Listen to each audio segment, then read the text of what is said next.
अगर आपके पास 1000 फुट लंबे एक जाइंट राक्षस को अपने इशारे पर नचाने की शक्ति आ जाए और आपको खुद भी पता ना चले क्या होगा। कुछ ऐसा ही होता है हमारी आज की कहानी में। कहानी शुरू होती है साउथ कोरिया के सोल शहर में। घनी अंधेरी रात का वक्त था। सब कुछ इतना शांत कि हवा भी रुक सी गई थी। एक छोटी सी बच्ची अपनी गुड़िया ढूंढ रही थी। तभी उसने देखा एक बड़ा सा राक्षस जो इमारत से इमारत पर कूद रहा था। उसका हर कदम जमीन को हिला रहा था। बच्ची के पैर थरथरा गए, उसके मुंह से चीख निकल गई और अचानक पूरे आसमान में अंधेरा छा गया। इस डरावनी रात के 25 साल बाद कहानी हमें ले जाती है न्यूयॉर्क शहर में, जहां ग्लोरिया नाम की लड़की अपनी जिंदगी से हार सी गई थी। ग्लोरिया पूरी रात शराब और नाच गाने में डूबी रहती और सुबह तक अपने घर लौटती थी। जब से ग्लोरिया की नौकरी चली गई तब से उसकी जिंदगी उलट सी गई थी। टिम ने गुस्से से कहा, तुम्हारा अपनी जिंदगी पर कोई कंट्रोल नहीं रहा ग्लोरिया। और फिर उसने बेडरूम की तरफ इशारा किया। ग्लोरिया ने धीरे से दरवाज़ा खोला तो देखा उसका सारा सामान पहले से ही बैग में बंधा पड़ा था। काम पर जाने से पहले टिम ने कहा, जब तक मैं लौटूं तुम यहाँ से जा चुकी हो तो बेहतर होगा। अब ग्लोरिया के पास ना नौकरी थी, ना घर और ना ही अब कोई प्रेमी। मजबूरन उसे अपने नेटिव टाउन वापस जाना पड़ा। वहाँ उसके नाम पर एक पुराना घर था, वही घर जहाँ वो पैदा हुई थी। यह घर कई सालों से खाली पड़ा था और अंदर कोई फर्नीचर भी नहीं था। पहली रात ग्लोरिया को जमीन पर ही सोना पड़ा। वो थक कर बस आंखें बंद करके पड़ रही थी। अगली सुबह वो कुछ फर्नीचर लेने निकली। जब वो एक गद्दा लेकर घर वापस लौट रही थी तभी एक ट्रक उसके सामने आकर रुक गया। ट्रक में उसका पुराना दोस्त ऑस्कर था, जो ग्लोरिया को अपने शहर में देखकर काफ़ी खुश हुआ। ऑस्कर ने हंसते हुए कहा, अरे ग्लोरिया, तुम वापस आ गई, चलो बैठो, चलते हैं। ग्लोरिया थोड़ी हिचकिचाई पर फिर ट्रक में बैठ गई। थोड़ी देर बाद वे दोनों ऑस्कर के बार में पहुंच गए। ग्लोरिया वैसे तो शराब से दूर रहने की कोशिश कर रही थी, पर बार में इतनी सारी शराब की बोतलें देखकर उसका मन फिसल गया। बेचैनी में उसने अपना सिर खुजाया। ऑस्कर ने हंसकर पूछा, क्या हुआ, सब ठीक तो है ना? ग्लोरिया ने थोड़ा मुस्कुराते हुए कहा, जब भी मैं थोड़ी नर्वस होती हूँ तो सिर खुजाने लगती हूँ, ये मेरी पुरानी आदत है। बचपन से। उस रात ऑस्कर ने उसे अपने कुछ दोस्तों से मिलवाया। उन्होंने ग्लोरिया के सामने एक बियर की बोतल रखी और ग्लोरिया कुछ पल सोचती रही। 1 सेकंड सोची और फिर पूरी बोतल उठाकर एक ही बार में गटक गई। कुछ घंटों बाद ग्लोरिया पूरी तरह नशे में धुत हो चुकी थी। तभी ऑस्कर के 2 दोस्त गेरित और जोयल भी वहां आ गए। थोड़ी ही देर में ऑस्कर ने सबके लिए एक एक बियर और लाने का सोचा और वो बार काउंटर की तरफ चला गया। लेकिन उसके जाते ही जॉन ने ग्लोरिया के करीब आकर उसे किस करने की कोशिश की। यह देखकर ऑस्कर के अंदर ही अंदर बहुत बुरा लगा। उसने चुपचाप अपनी चाबियां उठाई और बिना कुछ बोले वहां से निकल गया। ग्लोरिया अब भी नशे में थी। उसे अपना गद्दा खुद ही घसीट कर ले जाना पड़ा। रास्ते में वो अपने पुराने स्कूल के प्लेग्राउंड के बीच से गुजरी। हर कदम भारी लग रहा था, पर किसी तरह वह सुबह तक अपने घर पहुंच ही गई। घर पहुंचते ही उसने गद्दा खोला और थक कर उस पर गिर गई। आंखें बंद होते ही वो गहरी नींद में चली गई। तभी उसने देखा सपने में वो बचपन के एक जंगल में भटकती हुई चल रही थी। अचानक आसमान का रंग काला हो गया, बिजली चमकने लगी, हवा तेज हो गई। तभी अचानक उसके फोन की घंटी ने उसकी नींद तोड़ दी। उसकी बहन का कॉल था। फोन उठाते ही बहन ने घबराहट भरी आवाज में कहा, ग्लोरिया, सुना है क्या? कोरिया के सियोल शहर में रात को एक मॉन्स्टर ने हमला कर दिया। ग्लोरिया ने घबराहट में तुरंत अपना लैपटॉप खोला और न्यूज़ देखने लगी। वहाँ एक वीडियो चल रही थी। उसमें वो ही राक्षस दिख रहा था जो कुछ पल के लिए सियोल शहर में नजर आया और फिर अचानक ही गायब हो गया। गोरिया ने जल्दी से अपने बॉयफ्रेंड टिम को फोन मिलाया। टिम ने फोन उठाते ही कहा, अटैक तो 9 घंटे पहले हुआ था, तो अब क्यों कॉल कर रही हो? ग्लोरिया ने उसका सवाल टालने की कोशिश की, पर टिम समझ गया था। हाँ, पूरी रात नशा किया होगा और सुबह तक सो रही, अब जाके होश आया है। उस रात ग्लोरिया फिर से टीवी पर खबरें देखती हुई शराब पी रही थी। तभी उसने वापस वो ही मॉन्स्टर का अटैक का सीन देखा।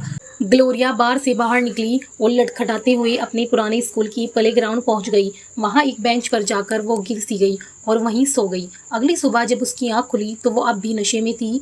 उसने जल्दी से टीम को फोन मिलाया, पर टीम ने उसकी आवाज़ सुनकर तुरंत पहचान लिया कि वो अब भी नशे में है और बिना कुछ कहे फ़ोन काट दिया। गुस्से में ग्लोरिया ने अपना फ़ोन ज़मीन पर पटक दिया। खैर, घर वापस जाने के बाद ऑस्कर उसके लिए एक पुराना टीवी ले आया। दोनों ने मिलकर उसे खाली लिविंग रूम में सेट किया। टीवी लगाते हुए ऑस्कर ने कहा, कल रात वो राक्षस फिर से आया था सियोल में, पर इस बार वो पहले की तरह चला नहीं गया, बस एक जगह खड़ा रहा और अपने हाथों से अजीब अजीब इशारे कर रहा था। फिर ऑस्कर ने कहा, वो राक्षस हर रात ठीक 8:05 पर आता है। यह सुनकर ग्लोरिया के चेहरे पर टेंशन और ज़्यादा गहरी हो गई। ऑस्कर ने इंटरनेट पर ग्लोरिया को राक्षस के पहले हमले की एक पुरानी वीडियो दिखाई जो आज से लगभग 25 साल पहले हुई थी। उस वक्त लोगों ने उस राक्षस को बस एक बार देखा था और फिर इसे एक भ्रम समझकर भूल गए थे। खैर, टीवी सेट करते हुए ऑस्कर ने ग्लोरिया से पूछा, क्या तुम्हें कल रात की कोई बात याद है? ग्लोरिया ने निगाहें झुकाकर धीरे से कहा, मुझे कुछ भी याद नहीं। हकीकत में कल रात ग्लोरिया ने ऑस्कर के सामने अपने सारे गम निकाल दिए थे। उसने बताया कि कैसे वो पैसे की तंगी से जूझ रही है और कैसा उसका हाल ही में ब्रेकअप हुआ जिसने उसकी ज़िंदगी और भी उजाड़ दी। फिर ऑस्कर ने ग्लोरिया को अपनी बार में नौकरी का ऑफर दिया। नौकरी की बात सुनकर ग्लोरिया इतनी खुश हुई कि उसने तुरंत ऑस्कर को गले लगा लिया। उसके चेहरे पर एक अरसे बाद मुस्कान थी, पर तभी उसने टीवी पर देखा वो ही राक्षस अपना सिर खुजा रहा था, बिल्कुल उसी तरह जैसे ग्लोरिया नर्वस होने पर खुजाती है। उस रात जब ग्लोरिया बार में काम कर रही थी तब उसने देखा टीवी स्क्रीन पर राक्षस इस तरह खड़ा था जैसे वो फ़ोन पर किसी से बात कर रहा हो, बिल्कुल उसी तरह जैसे ग्लोरिया कल रात कर रही थी। ये देखते ही ग्लोरिया के मन में शक हुआ और गहरा हो गया। घर लौटकर ग्लोरिया ने राक्षस की और वीडियोज़ खोजना शुरू की। पहली वीडियो में वो देखकर सन्नाटा छा गया। राक्षस अपने हाथों में कोई चीज़ उठाकर ले जा रहा था, बिल्कुल उसी तरह जैसे ग्लोरिया कुछ दिन पहले अपना गद्दा लेकर घर जा रही थी। इस राज को समझने के लिए ग्लोरिया ने अपनी जैकेट पहनी और स्कूल के प्लेग्राउंड की तरफ निकल गई। उसने सियोल शहर का नक्शा निकाला और उससे अपने प्लेग्राउंड वाले एरिया के मैप में मिलाया। अगली कई रातें ऐसी ही बीत गई, पर राक्षस के किसी नए हमले की कोई खबर नहीं आई। आम लोग समझ नहीं पा रहे थे कि ये राक्षस आखिर आया कहाँ से और अब अचानक गायब कैसे हो गया। इधर ग्लोरिया का शक दिन बे दिन बढ़ता जा रहा था। वो हर रोज़ अपनी इसी रिसर्च पर काम करती थी। फिर एक रात ग्लोरिया ने नक्शा हाथ में लिया और ठीक 8:05 पर स्कूल के प्लेग्राउंड में घुस गई। उसने अपने कदम आगे नहीं बढ़ाए, बस वहीं रुककर अपने दोनों हाथ ऊपर कर लिए और शांत खड़ी हो गई। कुछ समय बाद ग्लोरिया घर वापस आ गई। बाद में जब उसने टीवी पर खबरें देखी तो पता चला कि वो ही राक्षस एक बार फिर सियोल में नजर आया है। इस बार उसने किसी बिल्डिंग को कोई नुकसान नहीं पहुंचाया, बल्कि वही शांत खड़ा रहा और बिल्कुल ग्लोरिया की तरह अपने हाथ ऊपर कर लिए। ये देखते ही ग्लोरिया का दिल जोर जोर से धड़कने लगा। उसके चेहरे का रंग उड़ गया। तभी उसे यह एहसास हुआ, न जाने कैसे मैं खुद ही सियोल में राक्षस बन गई हूँ और लोगों को डरा रही हूँ। यह सब समझने के बाद उसने तुरंत टीम को फ़ोन मिलाया और कहा, मुझे यहाँ एक नौकरी मिल गई है। पर तभी दरवाजे पर घंटी बजी और ग्लोरिया एक पल के लिए भूल गई कि वो टीम के साथ कॉल पर है। दरवाज़ा खोला तो ऑस्कर और गैरेथ सामने खड़े थे, जो उसके लिए एक सोफ़ा ले आए थे। उन्होंने सोफ़ा सेट किया और फिर ग्लोरिया को अपने साथ काम पर ले गए। काम खत्म होने के बाद ग्लोरिया, ऑस्कर और उसके दोस्त शराब पी रहे थे। तभी अचानक ग्लोरिया ने कहा, तुम लोगों को पता है वो राक्षस तुम्हारी बहन है। फिर उन्होंने मिलकर फैसला किया कि अभी के अभी प्लेग्राउंड जाकर पता लगाते हैं। वहां पहुंचकर उन्होंने सियोल की लाइव फील्ड ऑन की और तब ग्लोरिया प्लेग्राउंड में घुस गई। उसने अपने कदम तेज कर दिए और थोड़ी ही देर में वो नाचने लगी। कुछ ही पलों में सियोल में और वो राक्षस सियोल में प्रकट हो गया और इस बार भी वो बिल्कुल ग्लोरिया की तरह नाच रहा था। ग्लोरिया की सरकार ने राक्षस पर हेलीकॉप्टर से मिसाइलें छोड़ दी, पर जैसे ही मिसालें राक्षस को लग रही थी, ग्लोरिया को भी जख्मों का दर्द महसूस हो रहा था। वो अब भी नशे में थी और गुस्से में अपने हाथों से हवा में मुक्के मारने लगी। उधर सियोल में ग्लोरिया के हर एक मुक्के के साथ राक्षस के हाथों एक हेलीकॉप्टर तबाह हो गया।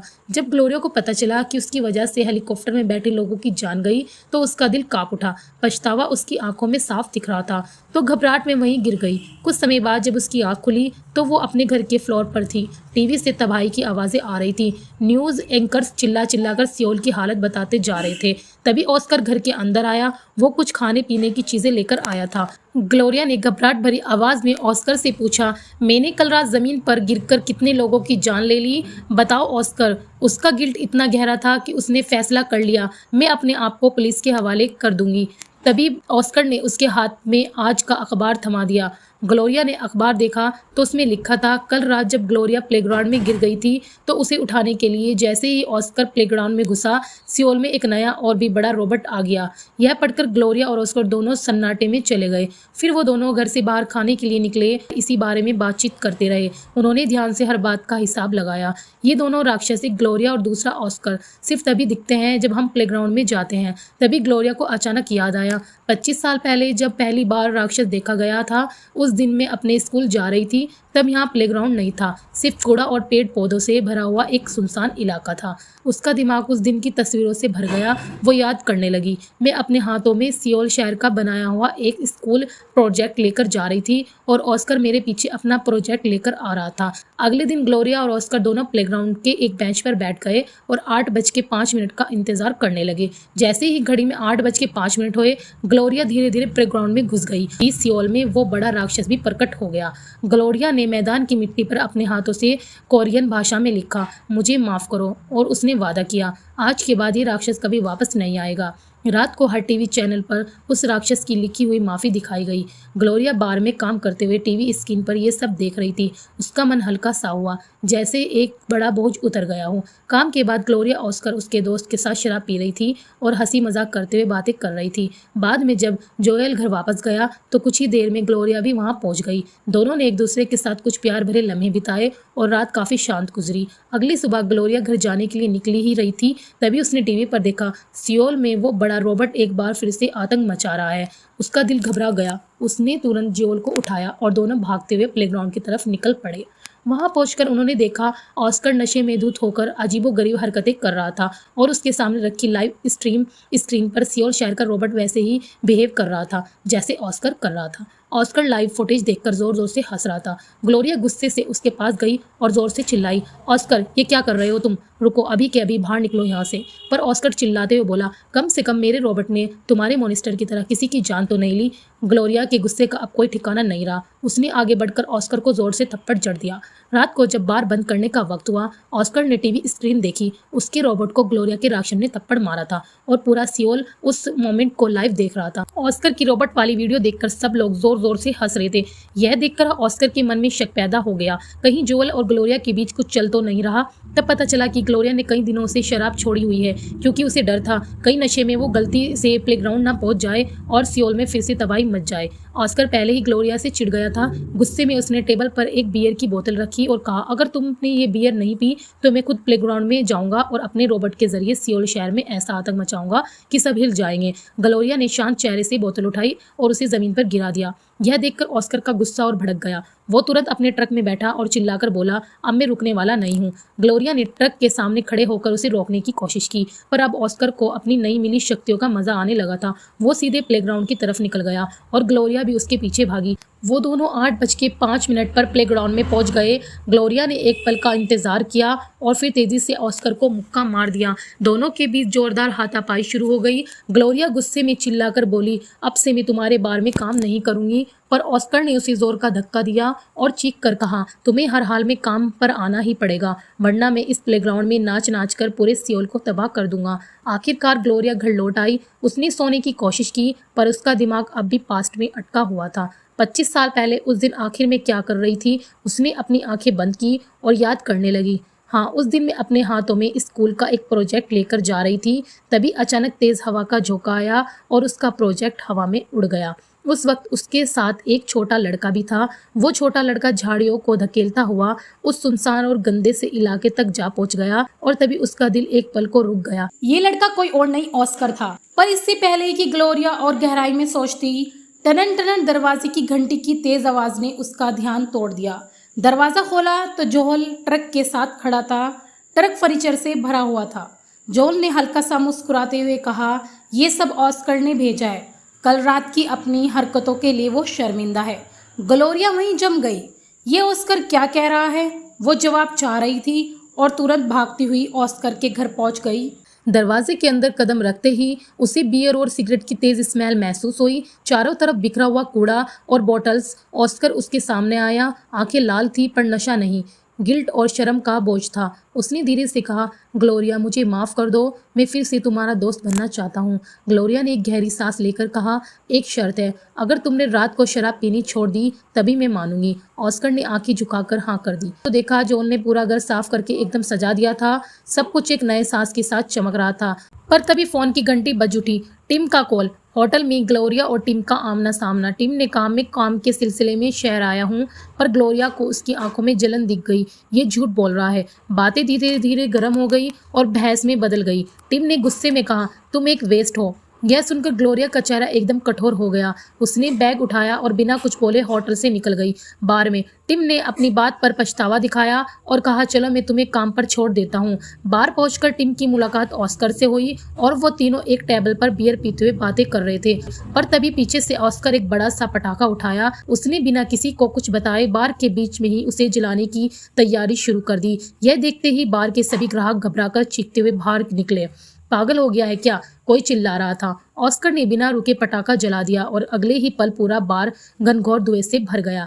चिंगारियां उठने लगी और एक कोने में आग भी लग गई। ग्लोरिया और टिम वहां बस पत्थर बन के खड़े थे। उनकी आंखें फटी की फटी रह गई। ये हो क्या रहा है? तब ऑस्कर ने एक अजीब ठंडी सी मुस्कान के साथ कहा, मेरे दिमाग में जो सबसे पचकानी हरकत आई मैंने वही की। और फिर उसने ग्लोरिया की तरफ देखकर बोला, पर फिर भी ग्लोरिया, तुम मेरे साथ बार में रहो, चाहे टिम कुछ भी कर ले। यह सुनकर टिम का चेहरा पीला पड़ गया। वो तुरंत आगे बढ़ा और ग्लोरिया का हाथ पकड़कर खींचते हुए बोला, चलो तुम्हें यहाँ से ले जाता हूँ। पर ग्लोरिया ने उसका हाथ जोर से झटक दिया। वो जानती थी अगर उसने ऑस्कर की बात नहीं मानी तो ऑस्कर फिर से प्लेग्राउंड में जाकर सियोल में विनाश मचा देगा। टीम ने जाने से पहले गुस्से में कहा, कल दोपहर तक मैं इस शहर से चला जाऊंगा। तुम्हारे पास वक्त है ग्लोरिया, सोच लो कि तुम मेरे साथ चलोगी या यहीं रहोगी। और वो दरवाज़ा जोर से बंद करके वहाँ से चला गया। रात को काम खत्म करके जब ग्लोरिया घर पहुंची तो देखा ऑस्कर सोफे पर बियर की बोतल लेकर उसका इंतजार कर रहा था। बाहर निकल जाओ अभी, पर ऑस्कर हिलने से मना कर दिया। उसकी आंखों में एक अजीब जिद थी। उसने कहा, मैं नहीं चाहता कि तुम टिम के साथ शहर छोड़कर जाओ। ग्लोरिया का दिमाग अब ब्लॉक हो रहा था। ऑस्कर को कैसे समझाऊं? उसने घबराहट में अपना सिर खुजाना शुरू कर दिया। तभी वो दिन याद आया, 25 साल पहले का वो दिन जब ऑस्कर ग्लोरिया का उड़ गया हुआ स्कूल प्रोजेक्ट लेने के लिए पेड़ पर चढ़ा तो ग्लोरिया भी उसके पीछे पीछे उस सुनसान इलाके में आ गई थी। ऑस्कर ने प्रोजेक्ट नीचे उतार लिया, लेकिन तभी उसका चेहरा एक अजीब सी नफरत से भर गया। उसे लगा कोई मुझे देख नहीं रहा और अगले ही पल उसने गुस्से में ग्लोरिया के प्रोजेक्ट को चीर डाला, टुकड़े टुकड़े करके जमीन पर फेंक दिया। यह सब देखकर ग्लोरिया का गुस्सा आसमान छू गया। उसके अंदर जैसे आग भड़क उठी और तभी अचानक उसके सिर के ऊपर बिजली कड़की और उसके माथे से लहू टपकने लगा। इसी दौरान ऑस्कर के ऊपर भी बिजली गिर गई और दोनों वहीं जमीन पर बेहोश हो गए। उसी वक्त ऑस्कर के हाथ में एक रोबोट का छोटा खिलौना था और ग्लोरिया के हाथ में एक मॉन्स्टर का खिलौना है। ये वही टॉयज थे जो अब सियोल में काबिल राक्षसों जैसी तबाही मचा रहे थे। तभी ग्लोरिया को एक घनघोर सच का एहसास हुआ। ऑस्कर अपनी जिंदगी से नफरत करता है। ग्लोरिया के मुकाबले उसकी जिंदगी बहुत छोटी और बेकार लगती थी। वही छोटा सा शहर, वही पुरानी जिंदगी। ऑस्कर बचपन से ही ग्लोरिया से जलन करता आ रहा था। ग्लोरिया ने उसके सामने चीख कर कह दिया, तुम मुझे जिंदगी भर नीचा दिखाना चाहते थे, पर तुम अपनी ही जिंदगी से हार गए हो ऑस्कर। फिर ग्लोरिया ने घबराहट में टीम को कॉल मिलाया। तभी टीवी से अलार्म बज उठा। ग्लोरिया और ऑस्कर दोनों समझ गए ये 8:05 बजने वाले। पर ग्लोरिया ने उसी वक्त एक कुर्सी उठाई और उस पर हमला कर दिया। ऑस्कर ने भी एक लकड़ी के टुकड़े से ग्लोरिया पर वार किया। ग्लोरिया ने पूरा बुक शेल्फ उस पर गिरा दिया, पर जैसे तैसे ऑस्कर खिड़की से कूद गया। स्विमिंग पूल से होता हुआ सड़क पर भाग निकला। ग्लोरिया भी बिना वक्त गवाए उसके पीछे भागी। जैसे ही दोनों प्लेग्राउंड में पहुंचे वहां एक भयंकर लड़ाई शुरू हो गई। ऑस्कर ने एक के बाद एक जबरदस्त वार किए। ग्लोरिया का सिर घूमने लगा और वो जमीन पर गिर गई। ऑस्कर वैसे ही दरिंदे की तरह हंस रहा था और प्लेग्राउंड में इधर उधर घूम रहा था। वही सियोल शहर में उसका रोबोट मॉन्स्टर तबाही मचा रहा था, पूरे के पूरे मोहल्ले को मिटा रहा था। थोड़ी देर बाद ग्लोरिया घर लौट आई। उसकी नज़र दीवार पर लगी वर्ल्ड मैप पर पड़ी जो अब उल्टी तरफ लटका हुआ था। यह देखते ही उसके दिमाग में एक बिजली सी चमकी। उसने बिना देर की अपना सामान बांधा और तुरंत एयरपोर्ट की तरफ भाग गई। कुछ देर बाद ऑस्कर घर लौट आया। उसने देखा ग्लोरिया घर पर नहीं थी। खैर, ऑस्कर प्लेग्राउंड के एक बेंच पर बैठा हुआ था। उसने लगातार कई बियर की बोतलें खाली कर डाली और अब उसका चेहरा नशे से लाल हो चुका था। वहीं दूसरी तरफ ग्लोरिया आखिरकार अपनी मंजिल पर पहुंच चुकी थी। तब यह चौंकाने वाला सच सामने आता है कि ग्लोरिया असल में सियोल आ गई थी। कुछ ही पलों बाद एक तेज अलार्म बजने लगा, जिसका मतलब था कि राक्षस अब आने वाला है प्लेग्राउंड। ऑस्कर अब प्लेग्राउंड के इधर उधर टहल रहा था। हर एक कदम के साथ सियोल में उसका रोबोट मॉन्स्टर तबाही मचा रहा था। वहीं ग्लोरिया धीरे धीरे उसी रोबोट के करीब बढ़ रही थी।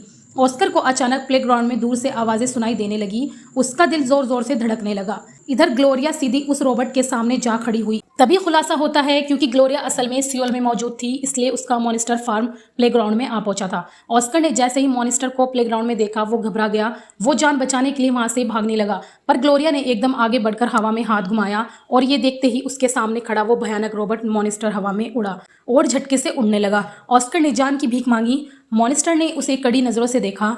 और फिर गुस्से में उसे दूर झटक दिया। सियोल में रॉबर्ट मॉन्स्टर भी हवा में लहराते हुए हजारों किलोमीटर दूर फेंक दिया गया।